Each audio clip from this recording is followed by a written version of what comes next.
The Crown Prince couple of Norway attend a conference and awards presentation in Oslo. Queen Letizia of Spain visits the headquarters of the APRAMP in Madrid. And Queen Rania of Jordan visits the town of Wadi Musa.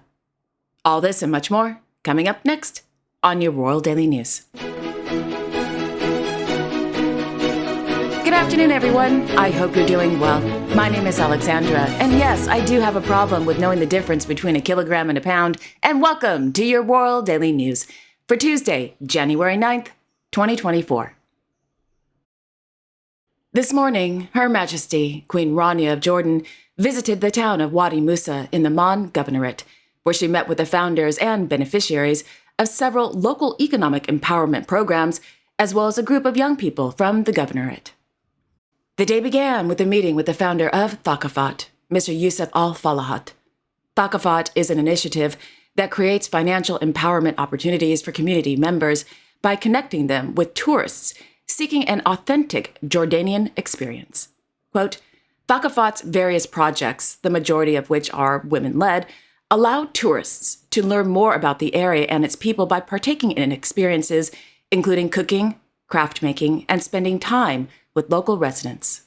Sourcing the supplies it uses for its projects from local merchants, including grocery stores and bakeries, Thaqafat not only guarantees the authenticity of the experiences it offers, but also contributes to the sustainability and growth of local enterprises. End quote. In the mid-morning, the Queen visited the H.R.H Kitchen, a Thaqafat project that introduces tourists to Jordanian cuisine by allowing them to sample local food and participate in its preparation.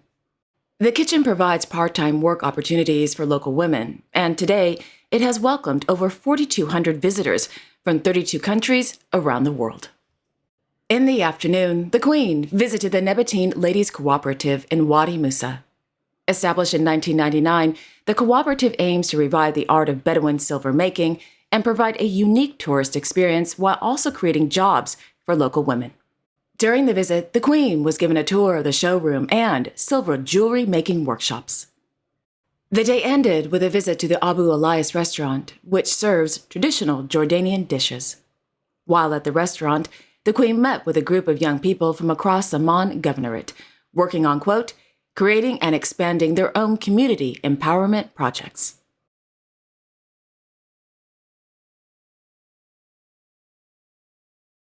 In Manama, His Royal Highness Crown Prince Salman bin Hamad Al Khalifa Bahrain and His Royal Highness Sheikh Nasser bin Hamad Al Khalifa Bahrain held a meeting this morning with His Highness Crown Prince Saeed Thais bin Haytham Al Saeed of Oman at Gudubita Palace. During the meeting, the discussions focused on the Kingdom of Bahrain's and the Sultanate of Oman's strategic partnership, the importance of furthering bilateral cooperation and coordination, as well as regional and international issues of mutual concern.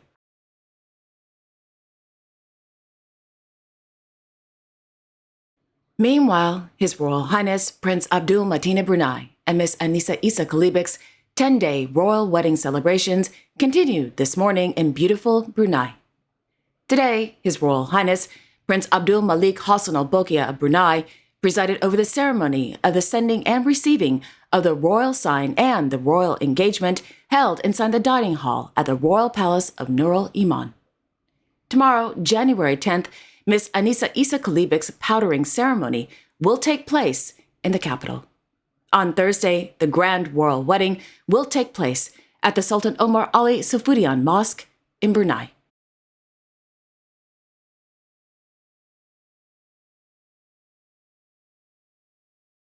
In Madrid, His Majesty King Felipe VI of Spain held an audience this morning with the Board of Trustees of the Fundación Universitaria San Pablo CEU at Palacio de la Zarzuela.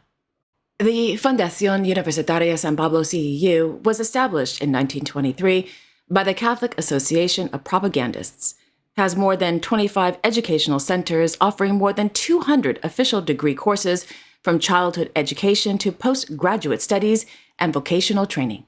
There are campuses in Madrid, Barcelona, Valencia, and Sevilla, to name a few.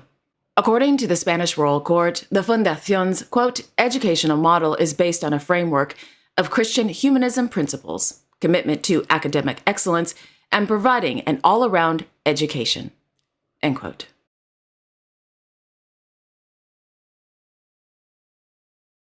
Meanwhile, Her Majesty Queen Letizia of Spain visited the headquarters of the APRAMP in Madrid. The APRAMP is a nonprofit organization, non-denominational, and nonpartisan organization specializing in the comprehensive care of women and girls from a human rights approach with a gender perspective. The purpose of the APRAMP is to build a society free of violence and exploitation where people regain freedom and dignity. According to the Spanish Royal Court, today's visit to the center was scheduled due to the, quote, new challenges facing the entity and the search for socio-labor alternatives for victims of trafficking and exploitation. The center houses all the training areas in a single space, including the Fashion School and the Survivors School, flagship projects of the organization with a pioneering work methodology in which alternatives are trained and generated, giving feedback to the projects themselves. End quote. After a tour of the center and visiting various workshops, the Queen participated in a roundtable meeting with the APRAMP staff and survivors.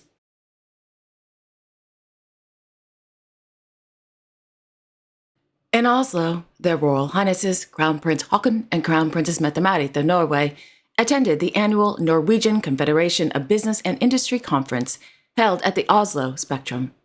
According to the Norwegian Royal Court, this year's conference focused on leadership and solutions within the green competitiveness, artificial intelligence, and digitalization.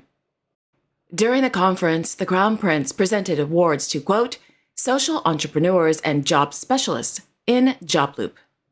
JobLoop offers learning and mastery arenas in collaboration with working life, authorities, and schools. The company uses gaming and games as tools in working against school refusal and as tools to achieve learning in ordinary school subjects. In addition, JobLoop maps and further develops the young people's tech interest into in-demand IT competence. 23 companies were nominated for this year's award, all of which have the common goal of preventing school dropouts. End quote.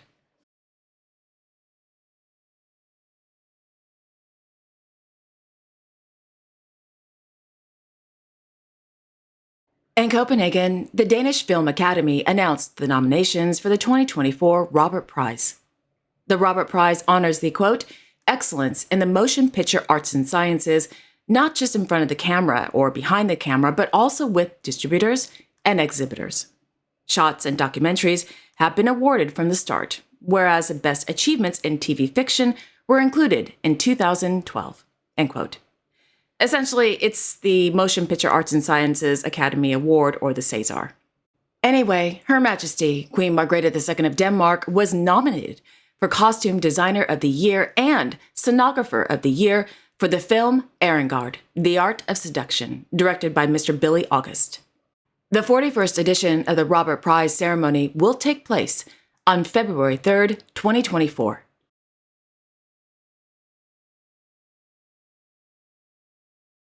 In Windsor, Her Royal Highness, the Princess of Wales, is celebrating her 42nd birthday. Happy birthday. On Monday in Bangkok, Her Royal Highness, Princess Savir Vanavari of Thailand, celebrated her 37th birthday. Happy birthday.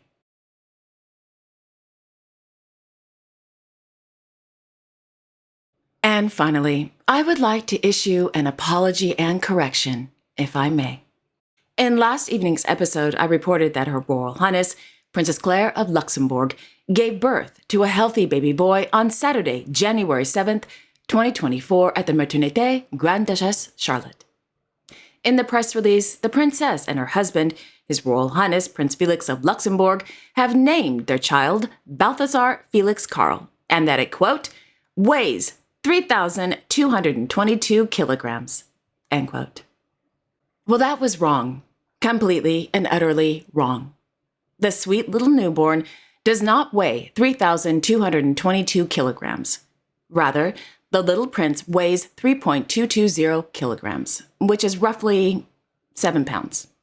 So, my sincerest and deepest apologies to their Royal Highnesses, Prince Felix and Princess Claire of Luxembourg, their family, their friends, royal historians and experts on social media, royal watchers, puppies, kittens, Leonardo DiCaprio, Kundalini yoga practitioners, my fellow sisterhood circle, all of humanity, the universe, and all those who were emotionally affected by my huge mistake.